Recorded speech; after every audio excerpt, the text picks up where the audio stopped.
വളരെ സന്തോഷമുള്ള ദിവസമാണ്. കാരണം ഇങ്ങനെ നിറഞ്ഞു നിൽക്കുന്ന നടന്ന് കാണാൻ ഒരു പ്രത്യേക ഭംഗിയാണ് അല്ലേ? കാരണം ആ ഡോർ കൂടി കയറാൻ നോക്കിയപ്പോ കയറാൻ പറ്റിയില്ല, അതാണ് പുറത്തു നിന്നത്. അപ്പോഴാണ് ഇവിടെ വിളിച്ചത് കേട്ടില്ല, അതാ കുറച്ച് ലേറ്റ് ആയി പോയത്. ഓക്കെ, ഈ ഒരു ബിസിനസ്സിൽ വളരെ സാധ്യത കയറിക്കൊണ്ടിരിക്കുന്ന ഒരു സമയമാണെന്നുള്ള കാര്യം നിങ്ങൾ മറക്കരുത്. കാരണം ഇത്രയും വലിയ പൊട്ടൻഷ്യൽ ഉള്ള ഒരു ഓപ്പർച്യൂണിറ്റി ഇന്ന് ഡയറക്ട് സെല്ലിംഗ് അല്ലെങ്കിൽ ഇന്ന് ഈ ഒരു മേഖലയിൽ നമുക്ക് ഏത് മാർക്കറ്റിലായാലും ശരി ഇനി കിട്ടാനില്ല എന്നുള്ളത് തിരിച്ചറിവാണ്. ഓക്കെ, അതേ സമയത്ത് നമുക്ക് പുതിയ പുതിയ പുതിയ പ്രൊഡക്റ്റുകൾ വന്നുകൊണ്ടിരിക്കുക. ഓൾറെഡി കഴിഞ്ഞൊരു 5-6 മാസത്തിനിടയ്ക്ക് 8 പുതിയ പ്രൊഡക്റ്റുകൾ വന്നു. ഓക്കെ, ഇനി പുതിയ 4 പ്രൊഡക്റ്റ് കൂടെ ഈ കൊല്ലം വരും എലമെന്റ്സ് വെൽനസ് എന്നുള്ള ബ്രാൻഡിൽ.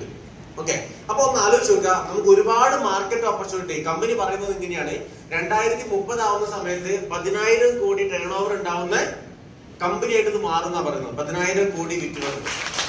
ഇപ്പോൾ നിലവിൽ 1,800 കോടി വിറ്റുവരവാണ് നിലവിൽ കമ്പനിക്കുള്ളത്. അത് 10,000 കോടി ആവുന്ന പറയുന്നത്.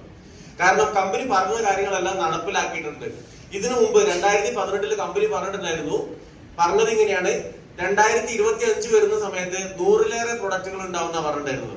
ശരിയാണ്, ഇന്ന് 2025 കംപ്ലീറ്റ് ചെയ്തപ്പോ 120 സംതിങ് ഉൽപ്പന്നങ്ങൾ നമുക്കുണ്ട്. കമ്പനി ഇപ്പൊ പറയുന്നു 2030 ആകുമ്പോ അത് 1000 പ്രൊഡക്റ്റുകളായി മാറുമെന്ന് പറയുന്നു. അപ്പൊ പിന്നെ 10,000 കോടി ടേൺ ഓവർ ഉണ്ടാക്കിയെടുക്കാൻ എളുപ്പമുള്ള ഒരു കാര്യമാണ്. അപ്പൊ എന്റെ ടീമിലുള്ള ഒരാള് എന്റെ അടുത്ത് ചോദിച്ചു, സാർ ഈ 10,000 പ്രൊഡക്റ്റ് എന്നൊക്കെ പറയുമ്പോൾ നമുക്ക് എങ്ങനത്തെ പ്രൊഡക്റ്റുകളായിരിക്കും ഉണ്ടാകുക? ഞാൻ പറഞ്ഞു, പല തരത്തിലുള്ള പ്രൊഡക്റ്റുകൾ ഉണ്ടായേക്കാം. നമുക്കൊരു ജസ്റ്റ് ഒരു ഗസ് ചെയ്ത് നോക്കുക, ഒരു പ്രൊഡക്റ്റിനെ പറ്റി ഗസ് ചെയ്ത് നോക്കിക്കോ എന്ന് പറഞ്ഞിട്ട് ഞാൻ പറഞ്ഞു, മാക്സിമം ടീമിനെ കണക്ട് ചെയ്യും, മാക്സിമം ആളുകളെ പുതിയത് ജോയിൻ ചെയ്യിപ്പിക്കും. 1, 2, 3, 4, 5 കൊല്ലം കൊണ്ട് നിന്റെ ടീമിൽ ഒരു 1000 പേരോ 2000 പേരോ കണക്ട് ചെയ്യുകയാണെങ്കിൽ നാളുകളിൽ 2030 ഒക്കെ ആവുന്ന സമയത്ത് ഇന്ത്യയിലുള്ള ഏതെങ്കിലും ഒരു പെട്രോൾ കമ്പനിയോട് നമ്മൾ ടൈപ്പ് ആവുന്നത് കൂട്ടിക്കോ. ജസ്റ്റ് ഒന്ന് കൈയടിക്കാൻ വരട്ടെ, കണക്ക് പറയട്ടാണല്ലോ. ഓക്കെ, ജസ്റ്റ് ടൈപ്പ് വെച്ചാൽ നോക്കുകയാണെങ്കിൽ റിലയൻസ് ആയിട്ടോ നയാര പോലുള്ള കമ്പനിയായിട്ടോ അങ്ങനെ ഏതെങ്കിലും ഒരു പെട്രോൾ കമ്പനിയുടെ ടൈപ്പ് ആവുകയാണെങ്കിൽ ജസ്റ്റ് നമുക്ക് ഇപ്പോൾ ഉള്ളത് 100 രൂപയ്ക്ക് 75% ബിസിനസ് വോളിയവും 100 രൂപയ്ക്ക് 35% ബിസിനസ് വോളിയും ഉള്ളത്.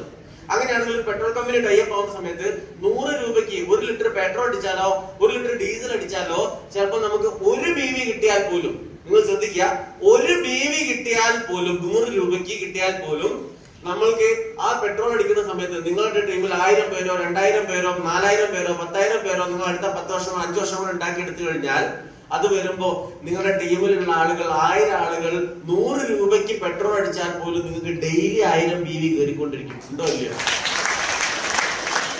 ശരിയല്ലേ? കാരണം നിങ്ങൾ എന്ത് ചെയ്യും? ഡെയിലി പെട്രോൾ അടിക്കുന്ന ആളുകളാണ്, ഡീസൽ അടിക്കുന്ന ആളുകളാ. ഇത്രമാത്രം ചാൻസ് നമുക്കുണ്ട്. വലിയൊരു അവസരം നമ്മൾ കാത്തിരിക്കുന്നത്. നമ്മുടെ കമ്പനി MD പറഞ്ഞിട്ടുണ്ട്, നാളുകളിൽ ഈ കമ്പനി പിൻ ടു പ്ലെയിൻ മാർക്കറ്റ് ചെയ്യുന്ന ഒരു ഡയറക്ട് സെല്ലിംഗ് കമ്പനി ആയിട്ട് മാറുന്നുള്ളത്. അപ്പൊ അവരൊക്കെ നടന്നെങ്കിൽ വലിയ വിഷനോട് കൂടിയിട്ടാണ് വന്നുകൊണ്ടിരിക്കുന്നത്. നമ്മൾ എന്ത് ചെയ്താൽ മതി? സീ മോർ പീപ്പിൾ, കൂടുതൽ ആളുകളിലേക്ക് ഈ ബിസിനസിനെ എത്തിക്കാന്നുള്ള ഒറ്റ കാര്യം ചെയ്താൽ മതി. വലിയ ഡ്രീം കാണുക, അതിനുവേണ്ടി ഇറങ്ങിത്തിരിക്കുക, ഇറങ്ങി പ്രവർത്തിക്കാൻ തയ്യാറാവുക. അങ്ങനെ ചെയ്തു കഴിഞ്ഞാൽ നാളെ വലിയ നേട്ടം നിങ്ങൾക്ക് ഉണ്ടാക്കിയെടുക്കാൻ വേണ്ടി പറ്റും. ഞാൻ ആ ഒരു അത്തരത്തിൽ വലിയ ഡ്രീമുമായിട്ടാണ് ഈ ബിസിനസ്സിലേക്ക് കടന്നു വന്നിട്ടുണ്ടായിരുന്നത്. നിലവിൽ കോഴിക്കോട് ICC പ്രൊഡക്ഷൻ എന്നുള്ള കമ്പനിയിൽ ജോലി ചെയ്തുകൊണ്ടിരിക്കുന്ന സമയത്ത് ഈ ബിസിനസ്സിലേക്ക് കടന്നു വന്നു. വലിയ സാധ്യതയോട് കൂടിയിട്ട് ഏറ്റെടുത്ത് പ്രവർത്തിക്കാൻ തുടങ്ങി. 2 വർഷത്തോളം ഞാൻ പാർട്ട് ടൈം ആയിട്ട് ചെയ്തിട്ടുണ്ട്. അതിനുശേഷമാണ് ഫുൾ ടൈം കരിയർ ആയിട്ട് ഈ ബിസിനസ്സിലേക്ക് കണ്ടത്. ഇന്ന് നോക്കുന്ന സമയത്ത് കഴിഞ്ഞ 2018 മെയ് മാസം 31-ാം തീയതി ജോലി റിസൈൻ ചെയ്ത ഞാൻ ഇന്ന് നോക്കുമ്പോൾ കറക്റ്റ് 7 വർഷവും 1 മാസവും കഴിഞ്ഞു നിൽക്കുകയാണ്. ഇപ്പൊ ഈ സമയത്ത് നോക്കുന്ന സമയത്ത് ഏകദേശം 2 കോടിയിൽ പരം വരുമാനം ഉണ്ടാക്കിയെടുക്കാൻ എന്നെ സഹായിച്ചിട്ടുള്ള ഒരു ഓപ്പർച്യൂണിറ്റി ആണ്. അപ്പൊ നിങ്ങൾ ചിന്തിക്കുക, ഇവിടെ ഈ ബിസിനസ്സിലേക്ക് വന്നു കഴിഞ്ഞ് സീരിയസ് ആയിട്ട് നിങ്ങളൊന്ന് പറയാനും പഠിക്കാനും പ്രവർത്തിക്കാനും തയ്യാറായി കഴിഞ്ഞാൽ കോടികളും ലക്ഷങ്ങളും ഒന്നും ഒരു വില ഇല്ലാതെ മാറും. അതാണ് ഏറ്റവും വലിയ പ്രത്യേകത. ഇന്ന് ഈ ബിസിനസ്സിൽ വരുന്ന സമയത്ത് ഞാനൊരു സെക്കൻഡ് CD ഡീലക്സ് ബൈക്കായിരുന്നു ഉപയോഗിച്ചിരുന്നെങ്കിൽ ഇന്ന് സഞ്ചരിക്കുന്നത് മെർസിഡീസ് ബെൻസിലാണ്. 63 ലക്ഷം രൂപയുടെ വന്നത്. അപ്പൊ ഇതൊക്കെ സോപ്പ് പേസ്റ്റ് വിട്ടിട്ട് നേടിയെടുക്കാൻ സാധിച്ചതാണെങ്കിൽ നാളെ എല്ലാം നിങ്ങൾക്കും സാധിക്കും. അത് നിങ്ങൾക്ക് എല്ലാവർക്കും സാധിക്കട്ടെ എന്ന് മാത്രം ആഗ്രഹിച്ചുകൊണ്ട് നിർത്തുന്നു. Vishwas success day.